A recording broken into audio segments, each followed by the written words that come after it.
বিভিন্ন সরকারি দপ্তরের সমন্বয়হীনতা ও আইনি দুর্বলতার কারণে বিপাকে ব্যবসায়ীরা সুবিধাভোগীদের কূটকৌশলের কাছে জিম্মি হয়ে ভালো ব্যবসায়ীরা পুঁজি হারাচ্ছেন। বিপরীতে বিপুল অর্থ হাতিয়ে নিয়ে জনগণের পকেট কাটছে অসাধুরা। সোমবার রাজস্ব ভবনে প্রাক বাজেট আলোচনায় অংশ নিয়ে ইস্পাত, কেমিক্যাল সহ 11টি খাতের ব্যবসায়ীরা এসব কথা বলে ক্ষোভ প্রকাশ করেন। তারা বিভিন্ন সমস্যার কথা তুলে ধরে এনবিআরের সহায়তা চান।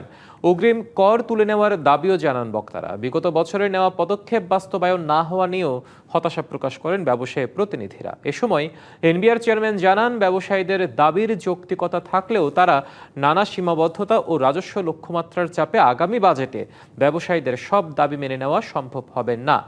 ভবিষ্যতে কাস্টমস শুল্ক নির্ধারণে বিভিন্ন কাঁচামাল আমদানিতে আন্তর্জাতিক দামের সঙ্গে সমন্বয়ের উদ্যোগ নেওয়ার কথাও জানান এনবিআর চেয়ারম্যান। আমাদের লিমিটেশন যে আছে সেটাও বুঝতে হবে যে রেভিনিউ অগমেন্টেশনটাও জরুরি। আমাদের রেভিনিউর যে রিকোয়ারমেন্ট সেই বিষয়টা মাথায় রেখে আমরা অনেক কিছুই অ্যাডজাস্ট করতে পারি না।